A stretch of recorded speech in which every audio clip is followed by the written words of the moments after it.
in the morning. Woke up at about 3:30 this morning to get down here on time, and the neighbor to the south, where I only have permission just to run cameras, I can't hunt over there. They're cutting beans right now.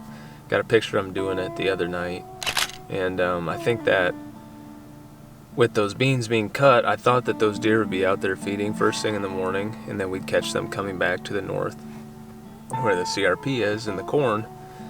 But we just drove past there, and they're still out there. It looks like they're cutting beans still, and there was a truck out there that drove out by the combine, so I would think most of the deer are going to be pushed up to the north. So with that being said, I'm not safe to access it. I know all these deer are going to be pushed to the north, right on the property where we're trying to walk in. And I just do not want to risk spooking anything on this farm. I want it to stay as a sanctuary, so to say. I want these deer to feel safe. That way when I go in to hunt it for the first time, hopefully I have a better chance to kill. But we're just wanting to do an observational sit today. We might drive around first thing this morning, wait till first light, see if we can see Lucky.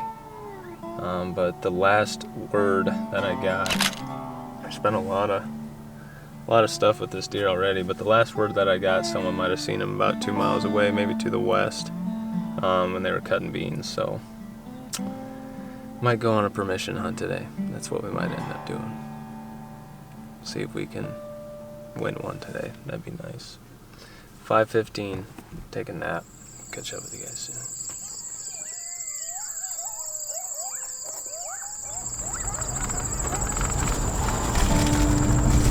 Getting an up close shot. Yeah. Look down him.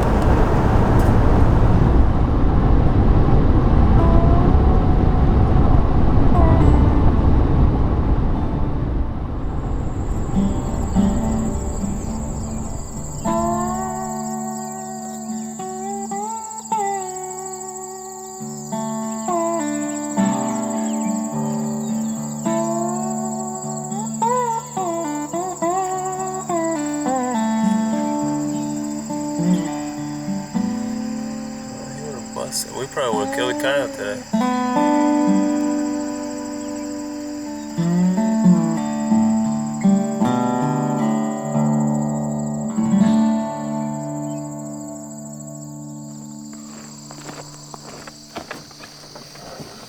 Alright, we're getting to the Hollywood farm.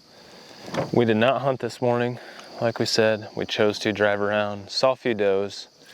I mean, kind of as we thought. It's going to be really hot the next few days, so the buck movement's probably going to be super minimal.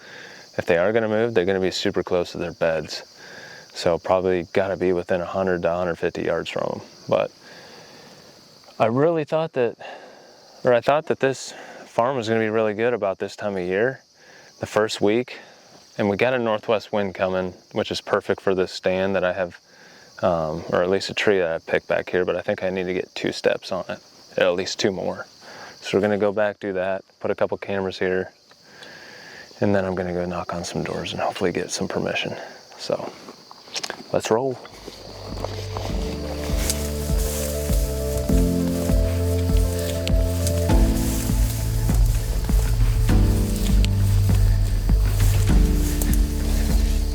So we're coming back in here. This is how I access. I access from the west, and it's just standing corn right now, but this is a perfect example of a spot that I would think would be really good this time of year. I mean, it's tight quarters, but this is just a waterway. There's a bunch of trails that are coming out here. We've got pick corn just back behind my shoulder, and these deer are flowing through this grass, out of the standing corn, out of this draw back behind here in the middle of nowhere. This is what I would think would be a really ideal bow setup, but at the tip of the straw is where the stand is, so we're just kind of getting in between that movement. I don't know, this is what I'm talking about, Shay. Like, you see all these trails right here? They're coming up here, it's nasty. It's just hard to hunt, which is why they're back here.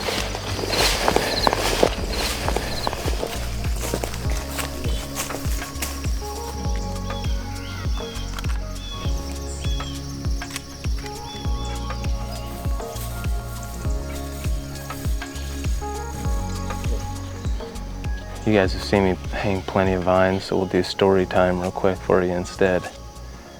Shay and I were headed out to Ohio, and the day that we were leaving, a guy came up to us at the gas station. It was this guy that killed Prodigy over here in this general area years ago. I think it was 2 years ago, and he was talking to us, and he goes, "What did he say? I almost broke your heart a second time, man." He had said he'd shot 3 times at that one that I was posting on this blog that I was hoping made it back, but he hopefully made it through shotgun season. But it was just kind of funny. We were just over there randomly. That guy mentioned that about that deer. It was just like, what are the odds? But yeah, no, he sent me a picture of Prodigy up on the wall. He looks super good. I sent him a couple trail cam photos. Prodigy broke up a couple points on his right side, and sent him the photos. That way he got it fixed. It looks good on the wall. I'll have to message him, ask if we can post it in the blog for you guys to see. But good deer. All right, let's get this scrape over with. Get out here. Story time's over. Hear all these pheasants going?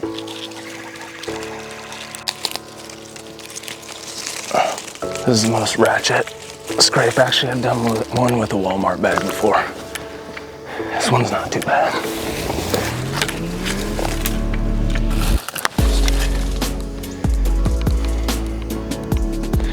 Auto.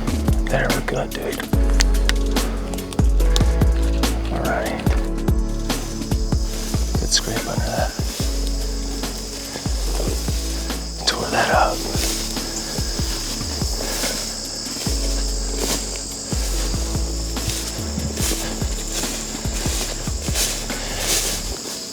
See, I wanted to come up here to see how the buck sign was up here. See if they were just all the way to the north. Maybe there was more sign up here, more secluded, more deeper in the corn. That'd be a good vine to put that camera on. You see all the... Yeah, dude, they're beating that. They've been beating that for years. I'm gonna go back and look at it real quick, and then we'll get out of here. This would be a fun, like, just like random morning, come in, do a hanging hunt out of this cottonwood right here. You get in it, easy peasy.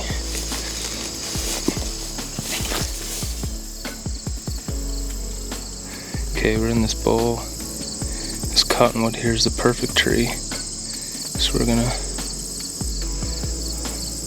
north wind,